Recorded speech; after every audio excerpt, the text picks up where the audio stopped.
Intervenção militar já. Esse é um grito que está se ouvindo ainda, né?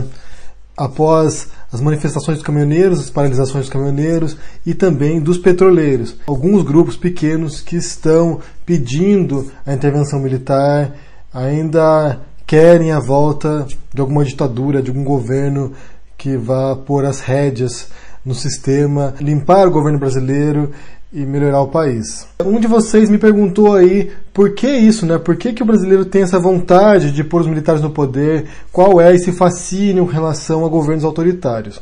Essa é uma boa pergunta.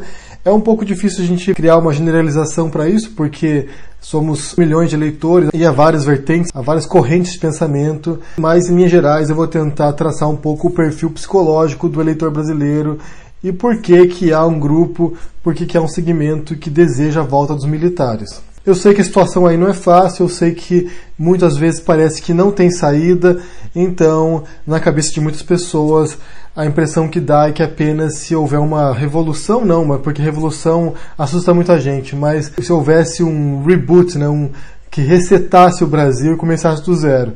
Então, somente limpando tudo, somente tirando todos esses políticos corruptos que estão no poder, que não se preocupam com a população e que talvez houvesse alguma saída para essa crise de legitimidade do governo brasileiro.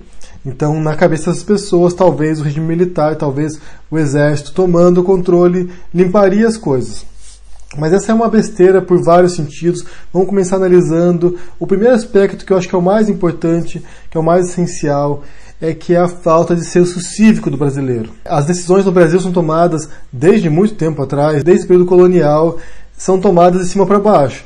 Eu acho que muitos de nós, eu inclusive, sentimos como se o governo não representasse a gente, como se as decisões do governo, dos presidentes, dos políticos, dos governadores, dos prefeitos não visassem o bem comum, não visassem a população, visassem apenas os próprios interesses deles, apenas o próprio benefício dos políticos.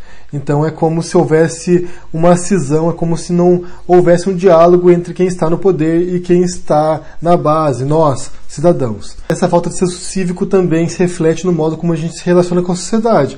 Então a gente não pensa que nós fazemos parte de um conjunto maior. O brasileiro é muito individualista, então não há uma preocupação com o bairro, com grupos comunitários, com a sociedade no geral. É apenas uma preocupação individualista daquilo que vai me beneficiar individualmente, ou a minha família, ou aos meus próximos. Não há uma visão coletiva, não há uma visão de sociedade. Portanto, quando esses grupos pensam na intervenção militar, eles pensam nessas pessoas que vão beneficiá-los individualmente, que vão resgatar algum período passado que era muito melhor e que agora está decadente. Além disso, há um histórico de regimes ditatoriais, de regimes autoritários ou com governantes fortes.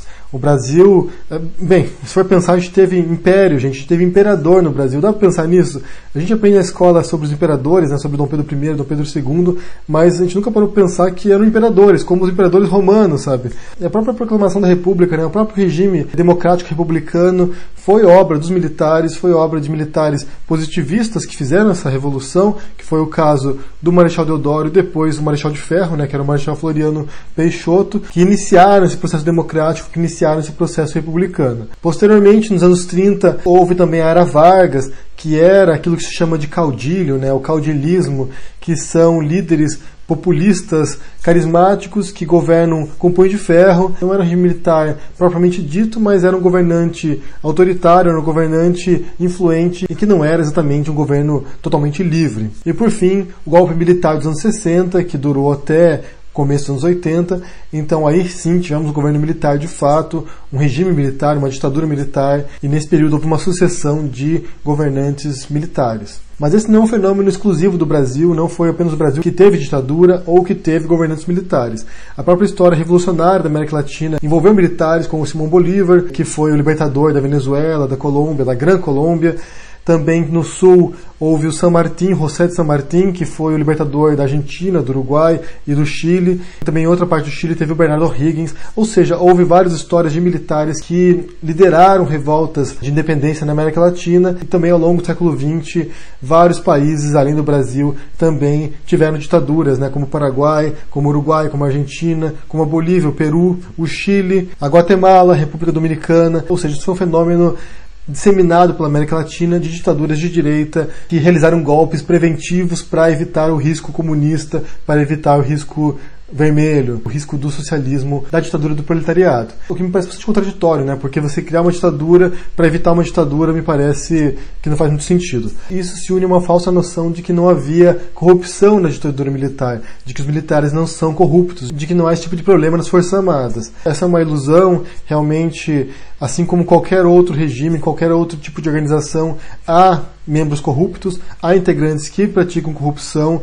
Eu vou deixar alguns links aqui, 2 links falando sobre isso. Um deles é muito completo, falando sobre vários casos que estão sendo investigados de corrupção nas Forças Armadas. Então essa ilusão de que não há esse tipo de problema nas Forças Armadas é uma falsidade realmente. E eu acho que o quarto elemento que contribui para esse desejo pela volta dos militares envolve uma questão subjetiva, né, de que na época da ditadura militar era muito melhor o Brasil. Eu imagino que muitas pessoas que falam isso eram crianças ou adolescentes e talvez não tivessem muita noção de como era realmente a questão militar no Brasil, de como era a ditadura de fato no Brasil, ou às vezes eram adultos, mas também não estavam envolvidos com questões políticas, então não percebiam como que era a situação. E por outro lado, há muitos que são jovens, que não cresceram nesse regime, que não viram isso, como eu não estava nessa época, eu nasci nos anos 80, então eu não vivi o regime militar, mas se você analisar o período historicamente, como era, realmente não dá para ter ilusões nenhuma de que era muito melhor do que hoje. Primeiro porque havia uma desigualdade social muito maior do que hoje,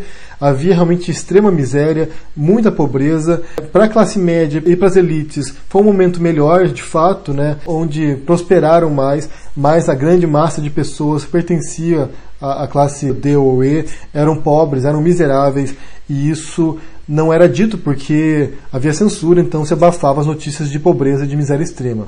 Inclusive autores que investigaram isso, pesquisadores que investigaram pobreza nesse período foram censurados, foram exilados e não puderam divulgar suas pesquisas. Eu também vou deixar alguns links para vocês conferirem sobre isso.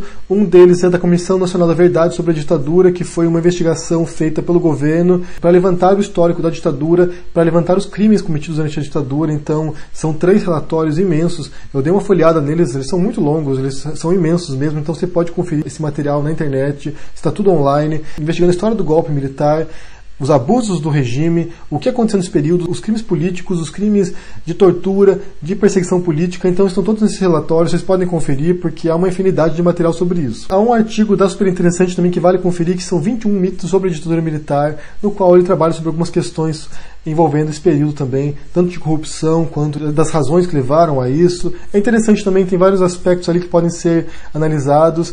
E também um outro artigo que se chama A Ditadura e os Pobres, no qual ele fala sobre essa questão da desigualdade social durante a ditadura, de como se acentuou a desigualdade, de como aumentou o número de pobres, a pobreza extrema, a fome nesse período, mas como eu disse, que não podia ser divulgado. E realmente foi um período no qual esse tipo de informação não vinha ao público e embora se soubesse que havia pobreza, isso não era veiculado. Em grande medida, quem pede a volta da ditadura, quem pede a volta dos militares, é porque desconhece essas informações ou prefere ignorá-las. Não é uma decisão esclarecida, não é um desejo esclarecido sobre o futuro do país. Como eu disse, há uma descrença generalizada em torno da política. Os brasileiros não são politizados, muitos não se interessam pela questão, só se tornam politizados a cada 4 anos quando tem eleições. Então é quando o assunto vem à tona e as pessoas começam a pronunciar suas opiniões desinformadas sobre isso. Inclusive, esse é um dos grandes riscos das democracias. Porque todos nós temos voto, inclusive pessoas que sabem por que estão votando, em quem votar e o que deve ser levado em consideração, e também todos aqueles que não têm essa consciência cívica, que não têm noção do que está acontecendo, do que deve ser feito e de quem merece o voto. Já no século XIX, o Alexis de Tocqueville, que era um francês que foi aos Estados Unidos para estudar a democracia americana, anunciou já esses riscos, né? Que quando você põe todo mundo votando, você corre o risco de ter a tirania da maioria. Quando pessoas que não entendem o processo político, que não entendem o processo democrático, têm uma voz muito mais predominante do que as minorias que entendem isso, que são abafadas pela maioria e que leva àquilo que se chama de o governo, a lei da plebe, a lei das massas. Esse é um risco que se corre na democracia, e a gente vê isso de tempos em tempos quando os eleitores acabam escolhendo políticos populistas e que são despreparados. Então eu preciso informar, estudar e tentar participar desse processo democrático de maneira instruída. Eu quero saber se vocês estão vendo esses casos aí dessas pessoas que pedem intervenção militar. O que vocês pensam sobre esse caso também, dessas pessoas que pedem isso? O que leva essas pessoas a quererem a volta dos militares ao poder? Deixa no comentário aqui embaixo, deixa o joinha, assina o canal e a gente se vê por aí. Abraço e até mais. Tchau!